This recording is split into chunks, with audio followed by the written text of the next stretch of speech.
Assalamualaikum warahmatullahi wabarakatuh. Hai guys, saya Domeri Al Pacino hendak memasuki Masjid Istiqlal Osaka.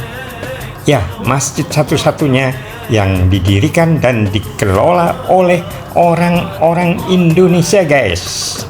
Ya, saya lepas sepatu dan saya masukkan ke loker guys. Ya, inilah Masjid Istiqlal Osaka guys. Ya, saya mencoba masuk dan langsung ke lantai 3 guys, tempatnya para jamaah laki-laki untuk beribadah guys. Ya, memang di lantai 1 ada minimarketnya guys, tapi saya mencoba langsung terlebih dahulu masuk ke lantai 3. Ya, saya pencet lift dan saya mencoba memasuki lift tersebut. Ternyata guys, liftnya juga cukup bagus dan dihiasi dengan kaligrafi serta beberapa petunjuk pengumuman guys. Ternyata guys, lift ini diperuntukkan hanya untuk kaum perempuan dan anak-anak serta orang tua, dan khusus staff juga kaum difabel guys. Nah, ini guys, saya masuk lantai 3. Ternyata ruangannya cukup bagus guys. Ya, saya mencoba melihat-lihat di lantai 3 ini guys. Saya pertama kali menengok perpustakaannya guys, atau tempat buku-buku. Ternyata banyak juga Al-Qur'annya guys. Ya, saya mencoba lagi melihat rak-rak buku. Oh, ternyata banyak Al-Quran dan buku-buku agama lainnya guys. Ya guys, karena baru pertama kali saya masuk ke Masjid Istiqlal Osaka, saya sujud syukur guys. Alhamdulillah guys, saya bisa masuk ke Masjid Istiqlal Osaka.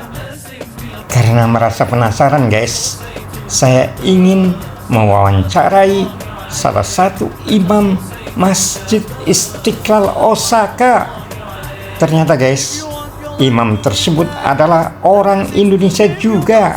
Ayo ikuti perjalanan saya guys. Assalamualaikum warahmatullahi wabarakatuh. Saya Domeri Al Pacino dari Jakarta. Ya, saya Bapak Arif, namanya? Saya Arif, Pak. Arif. Pak Arif sudah tinggal di sini udah berapa tahun Pak Ustadz? Di Jepang atau di mana? Di Jepang. Oh, di Jepang sudah 5 tahun kurang lebih. 5 tahun. Kalau total semuanya sih kan pernah pulang sebelumnya kan 3 tahun, jadi kurang lebih 8 tahunan di Jepang. Kalau mengelola di Masjid Istiqlal Osaka udah berapa tahun? Kalau di Osaka sebenarnya mah kalau untuk peresmiannya kan sejak tahun 2023 Pak ya, diresmikan oleh Bapak Wapres Pak Kiai Haji Ma'ruf Amin gitu kan, pada tahun 2023 mulai beroperasi untuk dibuka secara resmi oleh Wapres kita pada saat itu. Pak Ustadz posisinya di sini sebagai apa? Saya sebagai jamaah sekaligus kadang-kadang bantu di sini saja. Imam masjid. Iya. Imam masjid rawatib.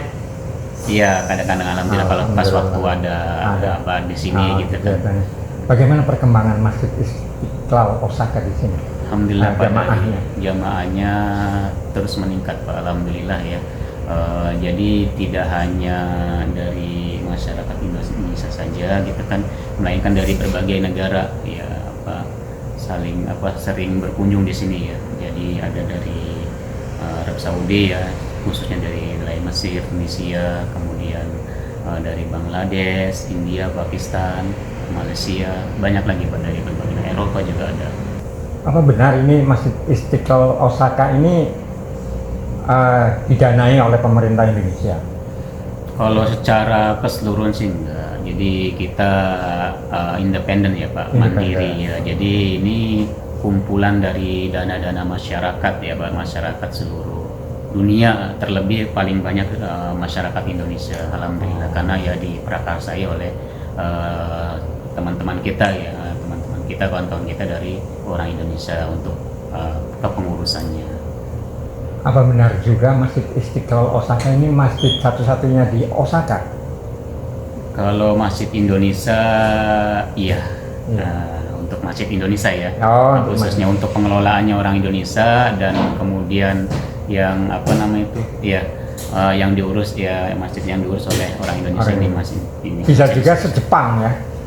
Se-Jepang, karena pada dasarnya kebanyakan sebelum Masjid Istiqlal Osaka berdiri ya, kebanyakan rata-rata masjid yang ada di Jepang ini yang apa namanya itu, yang didirikan oleh orang-orang Pakistan, Pak, orang-orang Pakistan, orang-orang India gitu. Gitu. Sebelumnya belum ada ya yang didirikan ya oleh orang-orang Indonesia gitu. Kira-kira kalau sholat Jumat di Masjid Istiqlal Osaka ini berapa orang, berapa jemaah jumlahnya? Kurang lebih kalau total full sampai Iya. lantai atas ya sekitar 1.500-an, 1.600-an, Pak. Setiap sholat Jumat? Setiap sholat Jumat. 1.500? Iya, betul. Besar juga ya. Penuh kadang, Pak, sampai lantai 5. Dari lantai 5 Lantai 1 sampai lantai 5. ada semua? Iya, Dipakai semua terisi semua. untuk sholat Jumat? Iya. Kan lantai 2 biasa dipakai untuk perempuan. Nah, kalau pas Jumatan itu ditutup setengahnya dipakai buat ini. Tapi perempuan bisa? Ada masih perempuan bisa. ada? Ada sekatnya, Pak, ada yang Oh, gratis. totalnya 1.500? Totalnya kalau Sekitar full semuanya sekitar 1.500. Sering full? Iya, tiap Jumat.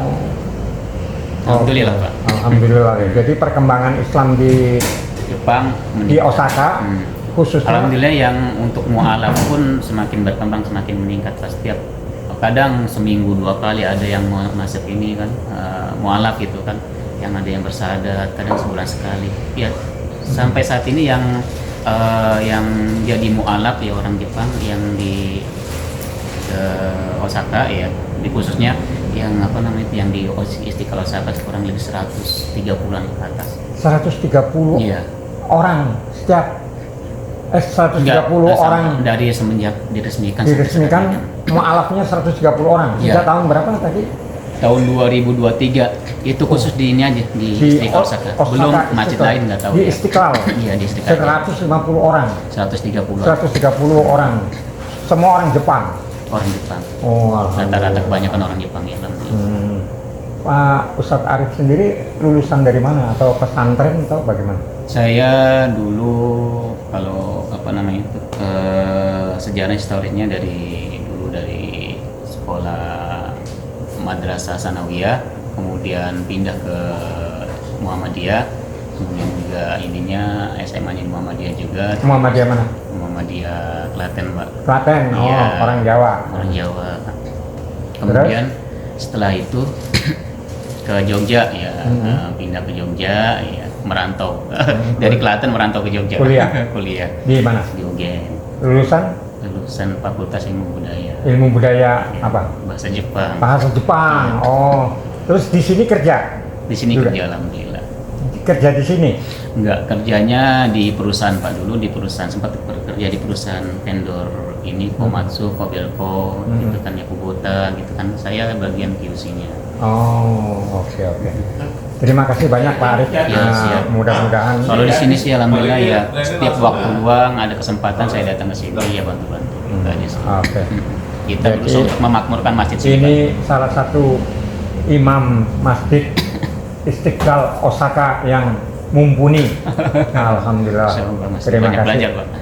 Hai guys, setelah Domeri Al Pacino wawancara dengan salah satu imam masjid Istiqlal Osaka ini guys, ayo kita tengok kembali keindahan interior masjid Istiqlal Osaka ini, khususnya yang di lantai 3 guys, tempat beribadahnya kaum Adam berjamaah. Suasana yang pertama kali menyapa mata guys, bukanlah kemewahan yang berlebihan, melainkan kesederhanaan yang terasa begitu hangat. Assalamualaikum. Waalaikumsalam warahmatullah. I come from Indonesia, Jakarta. Welcome to Japan, Masjid Istiqlal. Thank you, terima kasih. Terima kasih. Where do you come from? I'm from Yemen. Yaman. What's your name? Abdul Razak. Abdul Razak. Oh, where do you live in here? I live near Shinimamia. Simamia. Oh, oke, thank you. Are you student? I am working. Working. Ya guys, begitu memasuki ruangan ini guys, perhatian segera tertuju pada hamparan karpet merah yang menyala guys, memanjang dengan garis-garis saf yang tertata rapi. Ruangannya memang tidak terlalu luas guys, tetapi terasa lapang dan bersahaja. Lampu-lampunya guys juga tampak sederhana, tapi justru dari kesederhanaan itu guys, membuat hati merasa tenang dan teduh guys. Iya, di tempat seperti inilah mungkin seseorang tidak membutuhkan banyak kemewahan untuk merasa dekat dengan Tuhannya. Sebab pada akhirnya yang dicari dari sebuah masjid bukanlah kemegahan bangunannya, melainkan ketenangan yang tumbuh di dalam hati ketika dahi menyentuh sajadah. Dari lantai 3 guys, saya kemudian turun ke lantai 2 yang diperuntukkan khusus bagi jamaah perempuan. Ya, suasananya terasa sedikit berbeda guys. Ruang ibadah perempuan ditata dengan sentuhan yang lebih lembut, dilengkapi berbagai pernik dan hiasan yang memberikan nuansa khas ruang perempuan. Di tempat ini guys, kita bisa melihat bahwa masjid bukan hanya tempat untuk menunaikan sholat, ia juga menjadi ruang bagi perempuan untuk belajar, berkumpul, dan mengaji, serta membangun silaturahmi. Sebuah ruang yang mungkin sederhana secara fisik, tetapi menyimpan banyak cerita guys. Ya, tentang doa-doa yang dilangitkan, tentang ayat-ayat yang dibaca perlahan, tentang anak-anak yang belajar mengenal huruf-huruf Al-Quran. Nah ini guys, tempat untuk kegiatan taksin atau belajar membaca Al-Quran. Ayo guys, kita selanjutnya naik ke lantai 4 guys, yang tidak kalah pentingnya di ruang sholat. Apa itu guys? Ayo kita tengok selanjutnya guys. Yuk kita pencet dulu lantai 4. Ternyata guys, dapur masjid. Ya, dapurnya cukup lengkap untuk berbagai kebutuhan memasak. Peralatan dapur terlihat tertata rapi di ruang rak, mulai dari berbagai macam piring, mangkuk, panci, wajan hingga perlengkapan lainnya guys. Yang menarik, dapur ini tampak bersih dan terawat. Tidak mewah tetapi fungsional. Dan bagi sebuah masjid yang hidup dengan kegiatan jamaah, keberadaan dapur seperti ini tentu sangat berarti guys. Sebuah masjid bukan hanya tempat orang datang untuk sholat, tetapi juga tempat orang berbagi makanan. Di sebelah dapur guys, ruangan berkarpet merah ini digunakan sebagai tempat makan bersama. Ya, di atasnya jamaah dapat duduk lesehan, makan bersama dalam suasana yang sederhana dan akrab. Tidak ada jarak antara satu dengan lainnya guys. Yang datang mungkin berasal dari berbagai latar belakang, berbagai usia, bahkan mungkin berbagai bangsa. Selain itu guys, tempat ini juga tempat untuk istirahat para musafir. I come from Jakarta. Where do you come from? Bangladesh. Oh, Bangladesh. What's your name? Taripur. Where do you live? In here. April. Are you student? Kita naik ke lantai 5 guys. Coba guys. Kita naik ke lantai 5. Assalamualaikum.